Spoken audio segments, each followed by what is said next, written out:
Welcome to the SwimSwam Podcast. I'm your host, Coleman Hodges. Joining me today is Leah Thomas. She is a swimmer on the Penn women's swim team. Leah, how are you doing today?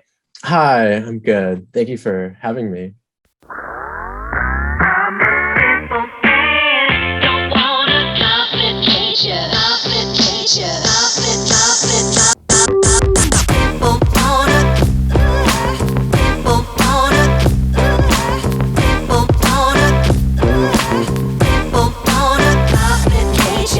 I'm excited to sit down and talk with you about your journey through swimming and through transitioning into becoming a woman.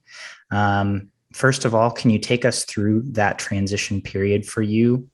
Why it was the right time when you decided to start that transition and what that process looked like for you? Yeah, sure. So I started my transition period in May of 2019. That's when I started hormone replacement therapy, which is the medical transition for trans people. For trans women, it's a combination of estrogen and testosterone blockers, which basically gives you female puberty, and you see fat redistribution, muscle loss, facial changes, all that. And so I started that in May 2019. I'd first realized I was trans the summer before in 2018.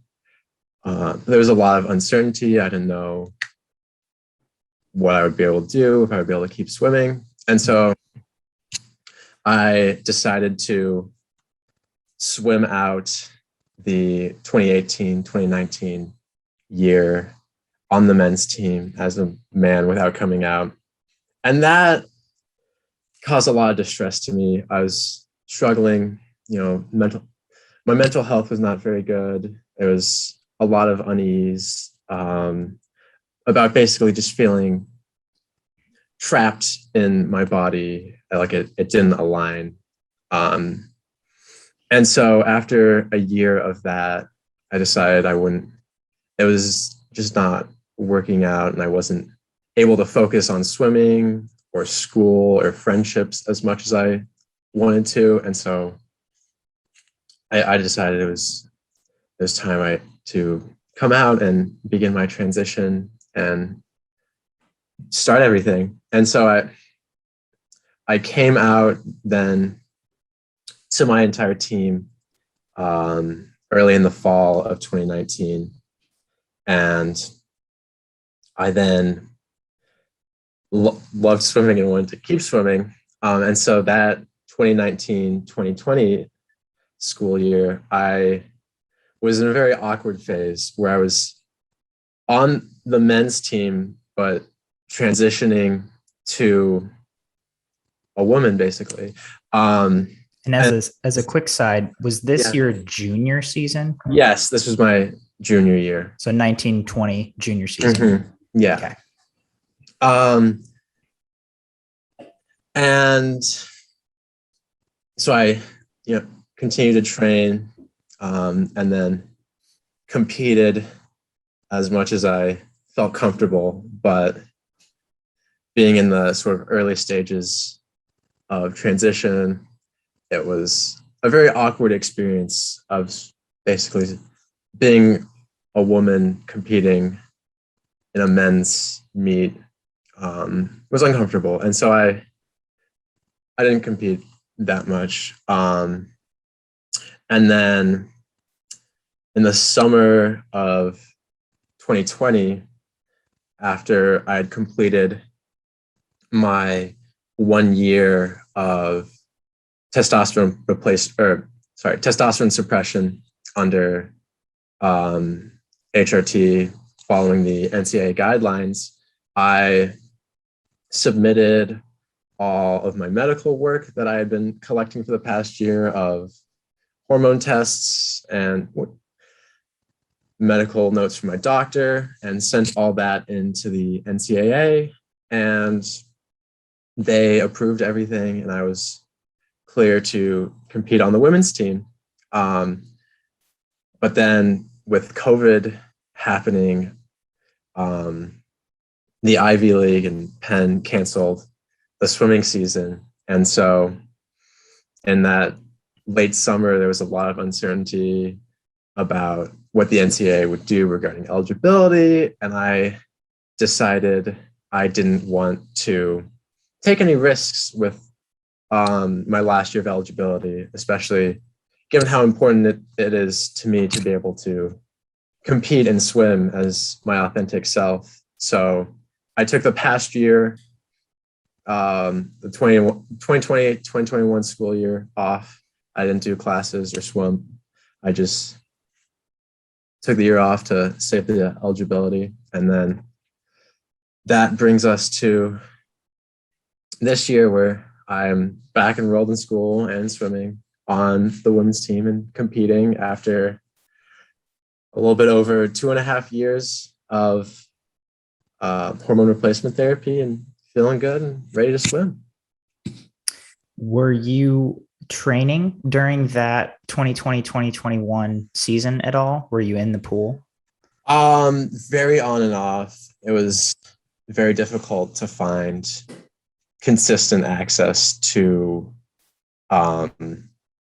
pools and for long enough stretches of time to like get real workouts in. You know, I could reserve a YMCA pool for an hour, but it was very inconsistent and very difficult to keep up intense training. Yeah. So on that topic of intense training, when you started the hormone therapy, the testosterone reduction, can you tell me about how the effects you felt in the pool from that and what training was like, you know, through 19, through 20, and even now, and especially if you're still in hormone therapy or testosterone reduction currently? Yeah, for sure. So yeah, I continue to take estrogen and spironolactone, the testosterone blocker, as part of a daily medicine routine to, you know, continue with transitioning, as it's an ongoing process that doesn't have, there's no clear endpoint of a medical transition. And so I continue to take those. And it's been a very interesting experience swimming and training while taking HRT, as I've experienced a lot of muscle loss and strength loss, and, you know, getting back in the water at the beginning of the year, just struggling to be anywhere close to where I was previously is very interesting. And so I have to like readjust my goals and what I think of as a good time or a good pace to hold in practice, as times and paces I held in practice and in meets before, I'm often nowhere close to now. And so it was a weird adjustment and a lot of just kind of unknown and comparing day by day, where I'd go times in practice and my coach would be like, well, it was way off what you used to do, but for now, I think it's good. And so so over time, it's gotten easier as I have been on hormones for longer. I have more sort of times to compare it to, rather than comparing everything to pre-transition times, which aren't really accurate to, I guess, my current ability. Yeah, that sounds like quite the process. So how have you come to terms with times generally for both training and racing? Do you feel like you've found an answer or goals to set? because because of that difference that you just spoke on?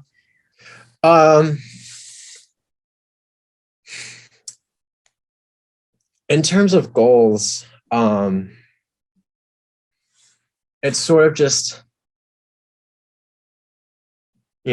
pre coming out and pre-transition, there was I had a lot of uncertainty about my future in swimming and whether or not I'd be able to keep swimming at all. And so I'm just thrilled to be able to continue to swim, and I love to compete, and I just love to see how fast I can go. And it's sort of an ongoing evolution of what I think I can go based on how my training sort of progresses and evolves. You did break Penn school records on the women's side. What can you describe what that sensation was like for you? Especially after officially being on the women's team, and I'm guessing, just feeling in a good place with your transition. I'm very proud of my times and my ability to keep swimming and continue competing. And, they're suited up times, and I'm happy with them, and my coaches are happy with them. And that's what matters to me. Yeah. So speaking of the team, speaking of your coaches, you mentioned you came out to them fall of 2019. Can you describe their reaction to that initial coming out, or the initial discussion you had with them, and then their reaction throughout this last 2 years and this journey with you? Yeah. The team has been unbelievably supportive since the beginning, teammates and coaches as well.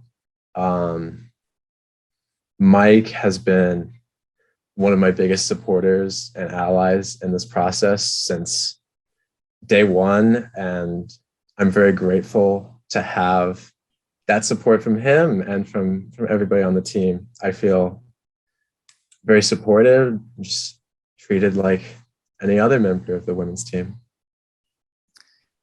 And, and with that, with switching, men's to women's team, with this transition as a whole, have there been unexpected complications in the pool, outside the pool, that have come up for you, that you've had to deal with?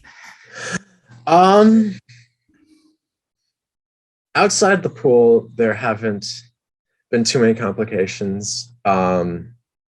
I've had a lot of help from coaches and the rest of the staff in the athletic department, in terms of navigating the NCAA bureaucracy and getting everything submitted. And it was sort of a somewhat slow process, but gets just sort of given how bureaucracy is. But that all went pretty smoothly, and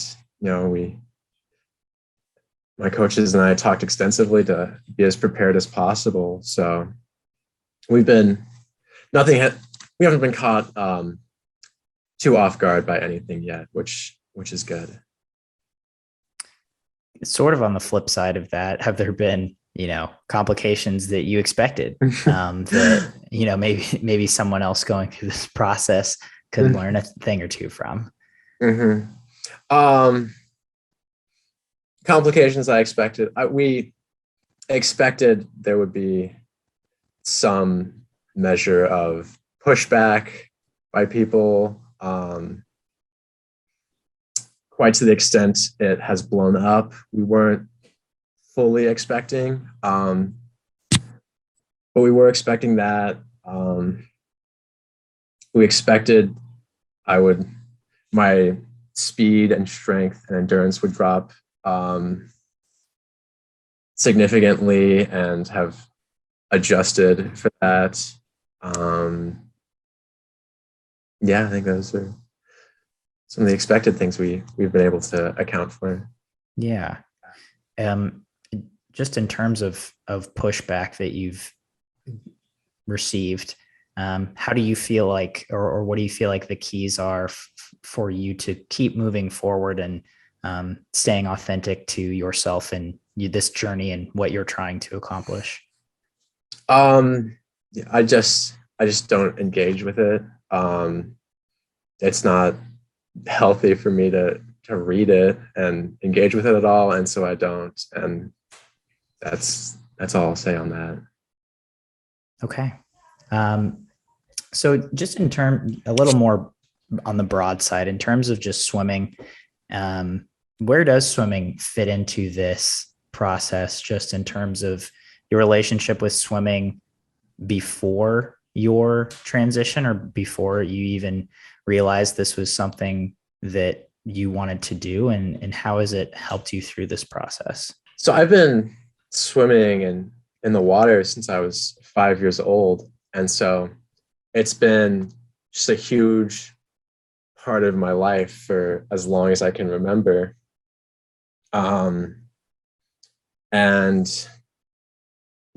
in realizing and accepting the fact that I was trans, that sort of sense of certainty and comfort that swimming had always given me was sort of thrown into question. And so that was a very difficult experience.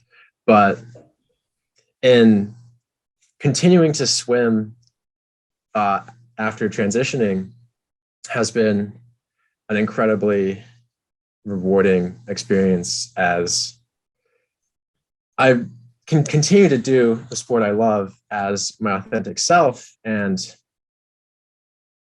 that experience in swimming, and basically being in a swimsuit 20 hours a week, has sort of helped me with accepting my body as it is and being proud and comfortable in my body and in who I am. I do feel like that is one thing that swimming gives a lot of swimmers, right? Yeah. It is, when you spend that much time in a swimsuit, you just kind of becomes the norm. Yeah, you become much more comfortable in it. So that's really great to hear. It's really great to hear that swim stories, however they may differ, a lot of them can, have a lot of continuity within all of them and within the swimming community. From going to training from the men's team to the women's team, I went to a Penn practice and, it seemed like the men and women swim together a lot of the time. Do the kind of sets you do or the training you do, obviously we talked about the times, but just do the sets or do the personnel, has that changed too much for you? It really hasn't.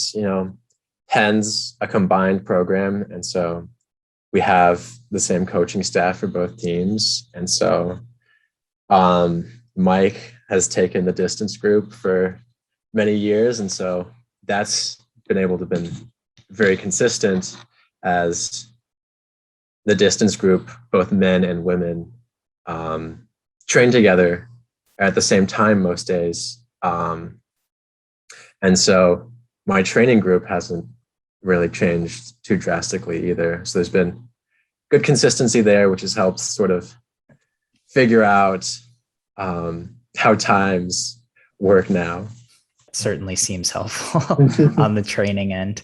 And so then on the competition end, you've been competing, as you said, you went through NCAA, you went through all the compliance, and you are now competing as a woman in the NCAA.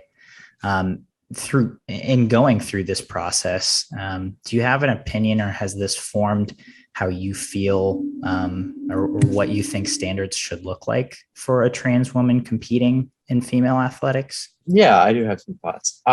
So I don't know if you're familiar, but the IOC recently released a new set of guidelines for inclusion on transgender and intersex athletes. And I think the guidelines they set forward are very good and do a very good job of promoting inclusivity while keeping competitional integrity going, where the IOC guidelines are that each sport basically has to come up with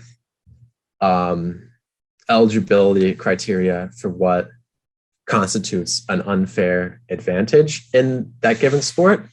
And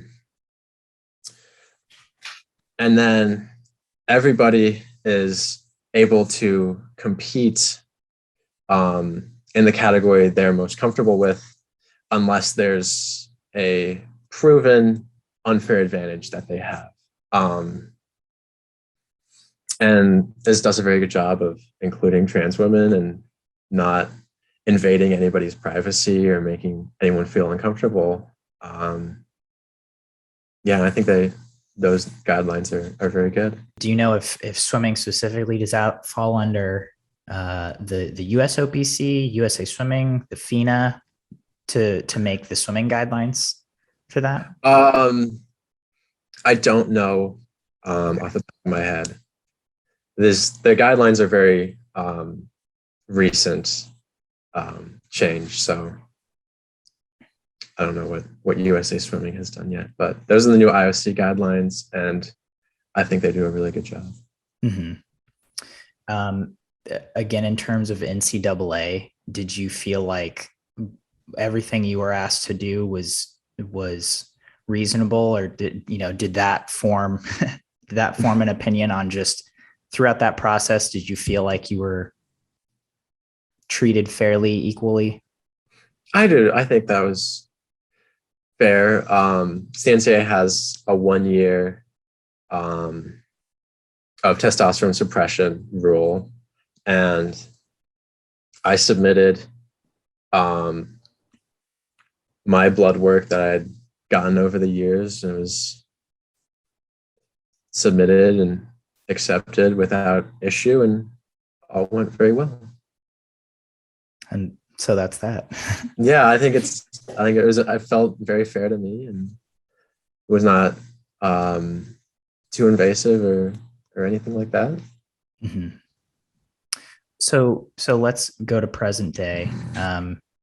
Just where you're at with this transition, how you're feeling about your swimming within this transition, and also just outside of the pool with where you're at as a human. I'm in an overall very good spot in my life. I'd say it's been a lot of struggles, in the sort of 12 months prior to coming out to everybody, to the sort of initial awkwardness and sort of uncertainty of initially starting transitioning, where there just seems to be so much to do and you have to take care of, and it just seems like this mountain, but you get by it day by day and you build confidence each day, and I'm feeling confident and good in my swimming and all my personal relationships, and transitioning has allowed me to be more confident in all of those aspects of my life where I was struggling a lot before I came out. You might have just answered this, but to wrap things up, as a parting thought, is there a message you'd like to send to other humans, to other athletes who are in a similar situation and having a hard time navigating what the right path is for them?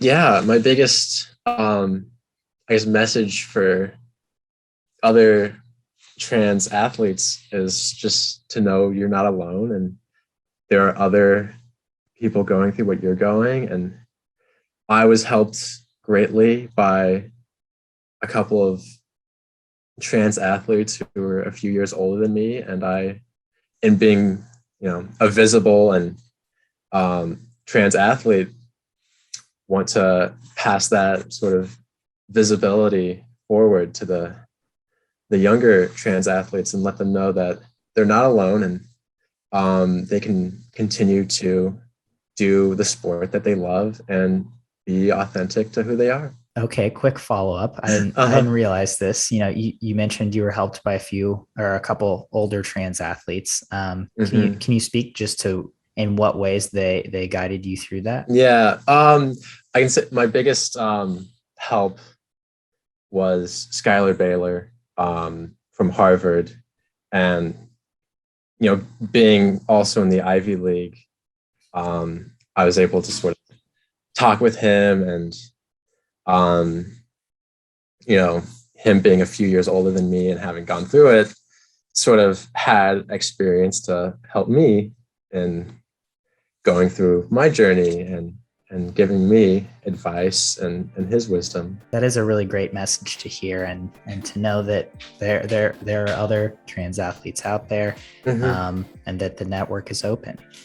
Well, Leah, I really appreciate you taking the time to sit down and chat with me today. Any other parting thoughts before we sign off? No, I think that's all I had. But thank you for inviting me on. It's been a pleasure.